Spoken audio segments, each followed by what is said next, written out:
You're listening to Be Radiant Radio. You are made of light and you are made to shine. Positive, uplifting, and helpful. Welcome to the show where you'll get informational and inspirational ideas on how to unleash your potential, get what you want in life, and shine like you're meant to. Hi, and welcome to Be Radiant Radio. I'm Angela Loeb, and I appreciate your tuning in for this episode on the power of choice. My accountability partner and I were talking about this the other day, about the mountains. We are really, both of us, really taking on big things in our lives, and we're trying to move things forward both in our lives and our careers. And it's just, by the way, it's just great to have someone to talk to about this stuff. I highly recommend getting an accountability partner. If you have never used one, it's fantastic. She and I have been in this relationship since 2008, so it's really terrific to move mountains together. Anyway, we were talking about, she and I, about how much practice it seems that we've been getting lately at exercising the real power that we actually have in each situation that we're facing day to day, and it's the power of choice. She likes to say that she's choosing her orientation. I like that. It reminds me of the glass of water metaphor, the one that makes the observation that, both observations that are right about the water level. The glass is half full and it is half empty. We have the power of choice in our perception about that glass of water, just like we have the power of choice in our perception about most things in life. Just like the glass and the water are what they are, and then we project our judgment on them, so too are the challenging things that happen. Situations happen. They just are what they are. We choose our orientation to situations. We choose what we believe about them. So when I'm paying attention and realize that I have the power of choice, it's usually when I'm asking myself this question: what would I choose to believe about this situation? And what I'm believing, is it helpful? You might want to call it looking for silver linings, and maybe that's what it is. You might even accuse me of being optimistic, and you'd probably be right. I do tend toward a high level of optimism in my point of view, though more often than not, I guess I'm actually saying things like I'm being cautiously optimistic. But I also practice the power of gratitude a lot, and that's another topic altogether. In fact, one that I've covered in a previous episode. But all of those things, back to this power of choice, all of those things, looking for silver linings, being optimistic, all of that isn't what exercising the power of choice is really about. Looking for silver linings is actually the result of exercising the power of choice. That's because when you use the power of choice, you can wire or rewire your brain and become someone who looks for silver linings if you want to. It's the choice to do this. Not that you automatically do it, but that you and it becomes automatic after doing it a while. That's what the whole thing about mind mastery is. The power of choice is really about mind mastery. It's about raising awareness. What you consciously are choosing, it's your orientation. And do you like what you're choosing? Is it helpful?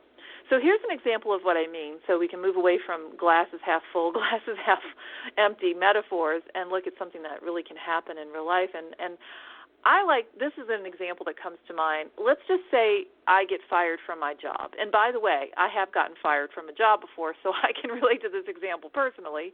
Anyway, let's just say I get fired, and I think it stinks. I am not happy about it at all, and it doesn't matter if I'm at fault or not. I'm going to feel stuff, and I think it stinks. Maybe I'm angry. Maybe I'm shocked. I'm probably hurt. And all those feelings are valid. My perception is totally valid because when I'm fired, I'm thrust into this scary place of ambiguity. How will I get money now? Maybe I'm living close to the margin like so many people are, in debt with hardly any or maybe no savings to speak of. I might have had the worst job in the world. Let's just say I found it repulsive. And even though I might have been thinking that I could just stick it out for a little longer, later, and I'll leave this job later. Yikes, not now. Here I am out of work. Or let's say I loved my job. That's even worse, right? Either way, the choice seems to have been taken away from me.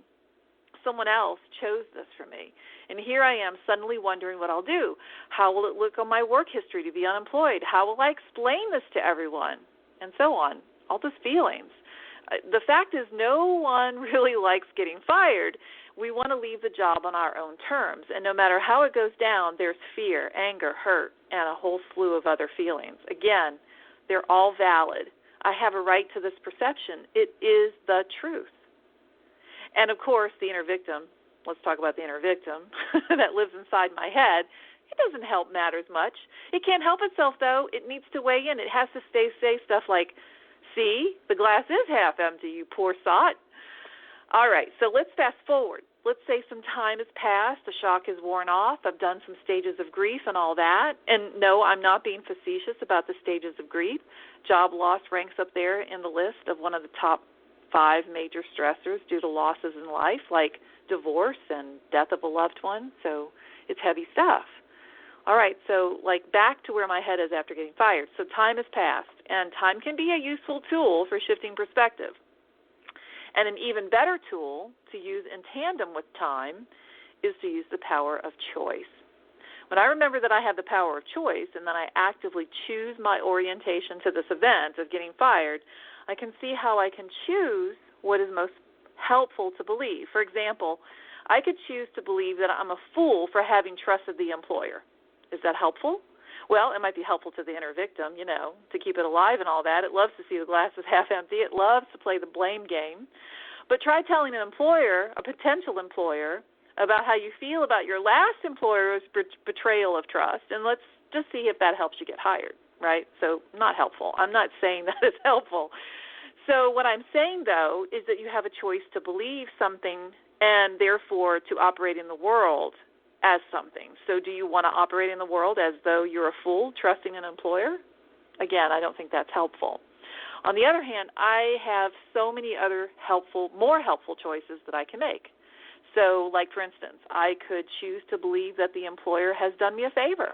If I didn't like the job, for instance, maybe now I can use all my time, energy, and focus on finding a job that I'll like much better. Or maybe, whether I love the job or not, maybe I can choose to believe that the employer who fired me just didn't realize what a catch I am. So here's my chance to find an employer who will appreciate and let me use the talent I have to offer. And I've learned something valuable. I can choose to do things differently next time. Or I could choose to believe that whatever doesn't serve me falls away, and this old job doesn't serve me anymore, so it fell away, and it's time for a new job that will serve me. Or depending on my belief system, maybe I could choose to believe that the universe had a hand in it. I could choose to believe that it's time for me to give some serious consideration for a new dream career that I've been too stuck to pursue. It's been in the back of my mind, but I haven't been pursuing it because of that old job was holding me back.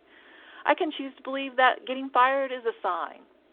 See what I mean? I could go on and on with more possibilities, but I'm sure you get the point. I have a lot of choices, and some of them are helpful, maybe some of them not so helpful. And I have that power. No one else, just me. So what orientation do I choose to have to the situation? What is most helpful for me to believe in order for me to get what I want in life? That is the power I have. That is the power you have, the power of choice. All right, that does it for today's episode of Be Radiant Radio. Before I go, a quick reminder about how you can reach out to me through my website if you'd like. And if you want to learn more about my services and other programs or check out my articles and books, you can go to my About page. Just use AngelaLoeb.com to find me. Thanks, and until next time, keep on shining like you're meant to.